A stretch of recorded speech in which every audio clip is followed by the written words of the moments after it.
Mrs सीमा दत्ता का mister विराज रघुवंशी के साथ एक बहुत ही जायज रिश्ता। वियान ने एक बार फिर अपने फैसले से जीता सबका दिल। अपनी सौतेली माँ और बहन को वियान ने दिलाया सम्मान। सीरियल कथान कहीं का आने वाला एपिसोड बहुत ही ज्यादा ड्रामेटिक होने वाला है। इस एपिसोड में आप देखेंगे कि कैसे कथा के कहने पर वियान मीडिया को बुला लेते हैं और ऑफिस के सारे स्टेक होल्डर्स को भी बुला लेते हैं और सबके सामने अपने सौतेली माँ सीमा को बुलाकर मिसेस सीमा दत्ता का मिस्टर विराज रघुवंशी के साथ एक बहुत ही जायज रिश्ता। उन्हें वही सम्मान और प्यार देने की उम्मीद करते हैं। आप देखेंगे कि कैसे वियान सबके सामने इस बात की घोषणा कर देते हैं कि जो हिस्सा इस कंपनी, इस समाज, इस सोसाइटी और इस प्रॉपर्टी में मेरा और मेरी माँ का है, वही आज से मेरी सौतेली माँ यानी स्टेप मदर सीमा का भी होगा, क्योंकि मेरे पिता की जिंदगी में इनका बहुत ही महत्वपूर्ण रोल था। बल्कि एक टूटे हुए इंसान को सहारा दिया।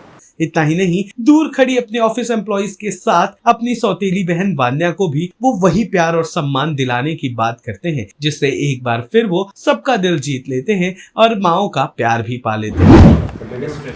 नाजायज संबंध, घर तोड़ने वाली औरत, क्या क्या एडजेक्टिव नहीं यूज किए गए और वो भी बिना सच जाने। और जिसके बारे में ये बात हो रही थी उनकी बात सुनने की किसी ने सोची ही नहीं। कई सालों पहले जो सच अर्थकॉन को आपके सामने रखना चाहिए था, वो आज मैं आपके सामने पब्लिकली शेयर करना है, इसलिए कि वैलिडेशन की ज़रूरत नहीं होती। लेकिन मैं आज आप सबको बता दूं, मिसेस सीमा दत्ता का मिस्टर विराज रघुवंशी के साथ एक बहुत ही जायज़ रिश्ता।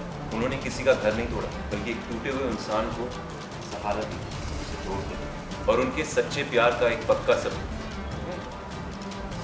ये है वान्या रघुवंशी, मेरे पापा विराज रघुवंशी और सीमा जी की बेटी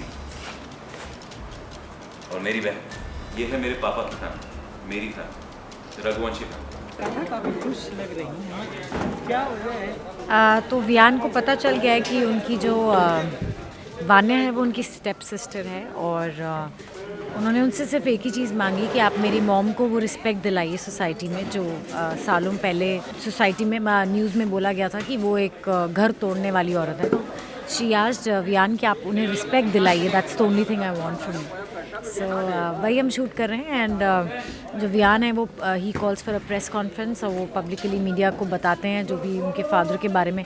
he is also very proud कि उनके फादर जो थे वो he had actually fallen in love with this woman और उनके साथ उनकी ये बच्ची थी।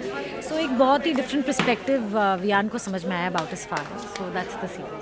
कहीं ना कहीं कथा भी बहुत एक्साइटेड है। मैं बहुत और ये कह सकते हैं कि कथा, मतलब ये जो स्टेप लिए हैं विहान, कथा के कहने पे ही आई थिंक वियान को कथा से स्ट्रेंथ मिलती है और ऐसी बात बोलना publicly it is very tough, क्योंकि उनको पता है कि उससे उनकी मम्मी और उनके बीच और बहुत सारे रिलेशनशिप्स में प्रॉब्लम हो जाएगी। बट स्टिल आई थिंक उन्होंने बहुत ही मुश्किल काम किया that he came in front of the media and he said, वो चाहते तो वो एक छोटे लेवल पर भी इस बात को ख़त्म कर सकते थे, but I think he came forward and he announced to the world कि जो भी इतने साल पहले हुआ था वो गलत था एंड रिस्पेक्ट द वुमेन जिनसे मेरे फादर प्यार करने लगे थे और उनके साथ उनकी एक बच्ची है जिसको वो बोलते हैं कि वो वान्या रघुवंशी है। सो बहुत पब्लिकली रिस्पेक्ट देते हैं और आई थिंक मैं कथा उन्हें और रिस्पेक्ट करने लग जाती है the way he handles this whole thing. Serial कथान कहीं से जुड़े तमाम अपडेट्स को जानने के लिए टेली चक्कर को लाइक, शेयर, सब्सक्राइब जरूर करें।